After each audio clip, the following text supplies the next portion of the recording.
రాష్ట్రంలో ఎన్డీఏ ప్రభుత్వం ఏర్పడ్డాక 36 రాజకీయ హత్యలు జరిగాయని ఆరోపించారు మాజీ ముఖ్యమంత్రి జగన్. వినుకొండలో వ్యక్తిగత కక్షలతో జరిగిన హత్యను ఫోకస్ చేస్తూ మృతుడి కుటుంబం పరామర్శ పేరుతో హడావుడి చేసిన ఆయన ఏపీ సర్కారుపై తీవ్ర ఆరోపణలు చేసి రాష్ట్రంలో శాంతి భద్రతలు క్షీణిస్తున్నాయని అభాండాలు వేశారు. దానిపై స్పందించిన హోంమంత్రి అనిత తప్పుడు ఆరోపణలు చేసిన జగన్పై ఎందుకు చర్యలు తీసుకోకూడదని ప్రశ్నించడం వైసీపీ శ్రేణుల్లో కలకలం రేపుతోంది.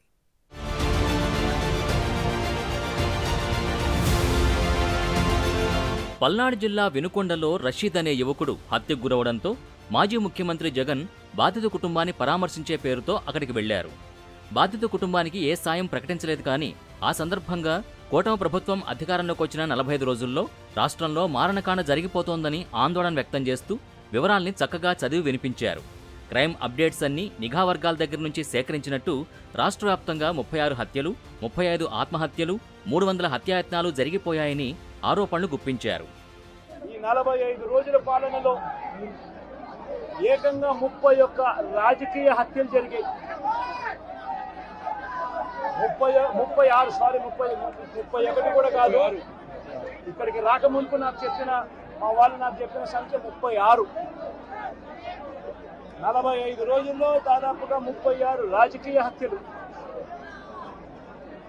300కు పైగా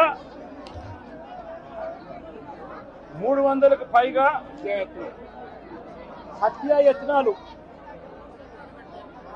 300కు పైగా హత్యాయత్నాలు.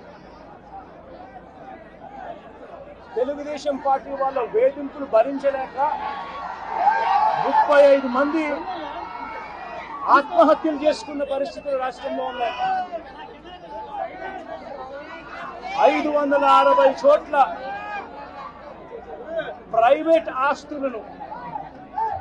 ప్రైవేట్ ఆస్తులను ధ్వంసం చేశారు. ఇంట్లో చొరబడుతున్నారు, ఆస్తులను ధ్వంసం చేస్తా ఉన్నారు. ఇవి కాక 1000కి పైగా దౌర్జన్యాలు, దాడులు. 1000కి పైగా దౌర్జన్యాలు, దాడులు.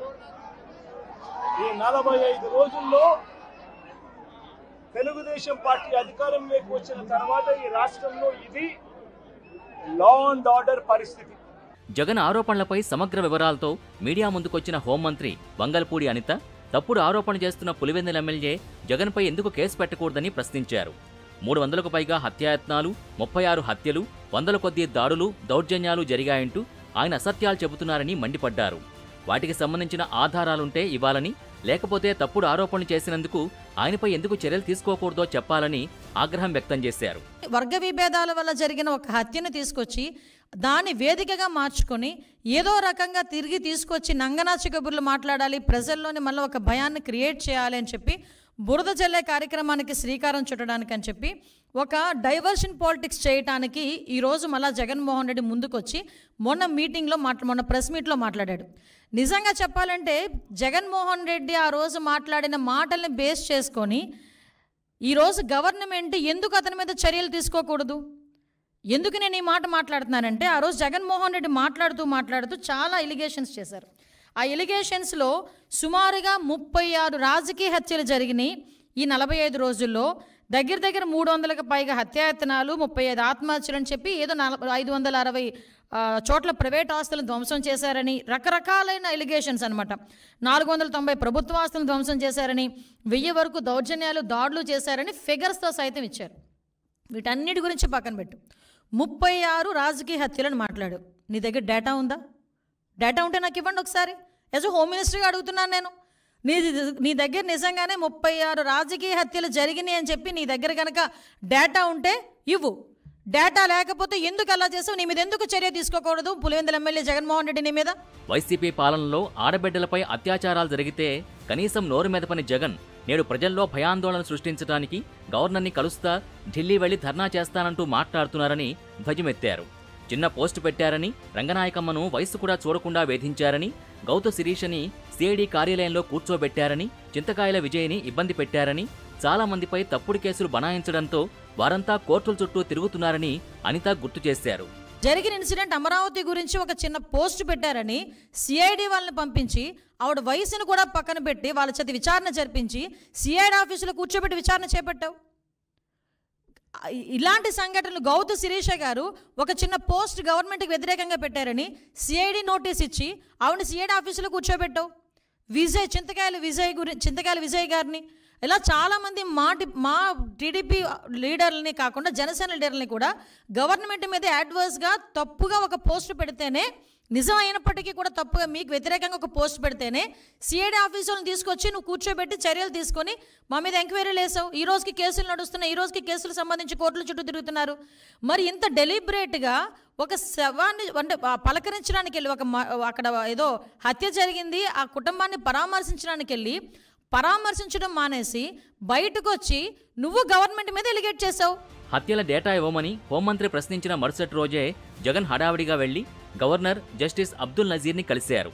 ఏపీలో కూటమి ప్రభుత్వ పాలన మొదలైనప్పటి నుంచి గత 45 రోజులుగా రాష్ట్రంలో హత్యలు, దాడులు జరుగుతున్నాయని గవర్నర్కి జగన్ ఫిర్యాదు చేశారు. పలు సంఘటనలకి సంబంధించిన ఫోటోలు, వీడియోల్ని గవర్నర్కి చూపించారని వైసీపీ శ్రేణులు చెబుతున్నాయి. ఇటీవల పల్నాడు జిల్లా వినుకొండలో జరిగిన రషీద్ అనే యువకుడి హత్య ఘటన, పొంగనూరులో ఎంపీ మిథున్ రెడ్డిపై రాళ్లదాడి, ఇతర సంఘటనల్ని జగన్ గవర్నర్కి వివరించారట. మరి ఆయన చెప్తున్న 36 హత్యలకు సంబంధించి వివరాలు అడుగుతారనో, హోంమంత్రి వార్నింగ్కు సమాధానం చెప్పాల్సి వస్తుందనో గవర్నర్ని కలిసిన తర్వాత జగన్ మీడియాకు ముఖం చాటేశారు.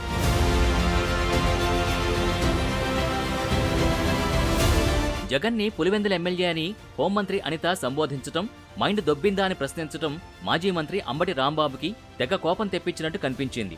మీడియా ముందుకొచ్చిన అంబటి దాన్ని పదే పదే చెప్తూ అనితపై విమర్శలు గుప్పించారు. అయితే జగన్ తరహాలోనే హత్యల గురించి మాట్లాడిన ఆయన వాటి వివరాలు మాత్రం వెల్లడించలేదు. పైపెచ్చు జగన్పై కేసులు పెట్టుకోమని చెప్పి వెళ్లిపోయారు. జగన్మోహన్ రెడ్డి గారిని, వైసీపీని చాలా ఇష్టం వచ్చినట్టుగా మాట్లాడే కార్యక్రమాలు చేశారు. ఏమంటది, పులివెందుల ఎమ్మెల్యే అంటే మాజీ ముఖ్యమంత్రి అనటం ఇష్టం లేదు ఆమెకి. పులివెందుల ఎమ్మెల్యే నువ్వు మా మీద ఆరోపణ చేస్తావా? 36 హత్యలు జరిగాయని చెప్తావా? మర్యాదగా హత్యల లిస్ట్ నాకు, లేకపోతే నీ మీద కేసు పెడతా. అంటే 36 రాజకీయ హత్యలు ఈ 45 రోజుల్లో జరిగాయి అంటే అది తప్పట. జగన్మోహన్ రెడ్డి గారి మీద కూడా కేసు పెడతారంట. పెట్టమ్మా, నీకు ఆ పవర్స్ ఉంటే పెట్టు తల్లి, కాదని మేము అంటలేదే. పెట్టడానికి అవకాశం ఉంటే పెట్టకుండా ఉంటారా మీరు? నాకు అర్థం కాల. రఘురామకృష్ణరాజు కేసు 3 సంవత్సరాల తర్వాత కేసు పెట్టారు కదా మీరు. జగన్మోహన్ రెడ్డి గారి మీద ఏ మాత్రం అనుమానం ఉన్నా, ఆస్కారం ఉన్నా తప్పుడు కేసులు పెట్టడానికి మీరు సిద్ధమవుతున్నారనేది మాకు చాలా స్పష్టంగా అర్థమవుతుంది. దాంతోపాటు ఏదో అందండి, మాట గుర్తు రావట్లేదు నాకు. జగన్మోహన్ రెడ్డికి ఏమైనా మైండ్ దొబ్బిందా అంది. ఎవరు అన్నది తెలుసా? హోంమంత్రి గారు, మహిళా హోంమంత్రి గారు. జగన్మోహన్ రెడ్డి గారికి మైండ్ దొబ్బిందా అనే మాట మాట్లాడుతున్నామంటే తల్లి ఏం చెప్పాలి? ఈ రాష్ట్రంలో ఇంకా లా అండ్ ఆర్డర్ను కాపాడేటటువంటి పరిస్థితి నీ దగ్గర ఉందని మేము నమ్మాలా? రఘురామకృష్ణరాజు తనపై జరిగిన దాడికి సంబంధించి 3 ఏళ్ల తర్వాత కేసు పెట్టారని, జగన్ మీద కూడా కేసు పెడతారని, అధికారంలో ఉన్నవారు ఏమైనా చేయగలరని అంబటి వ్యాఖ్యానించటం ఆ పార్టీ శ్రేణుల్లో ఉన్న కలవరాన్ని స్పష్టం చేస్తుందన్న అభిప్రాయం వ్యక్తమవుతోంది. నిరాధార ఆరోపణలు చేస్తే అలాగే ఉంటుంది మరి.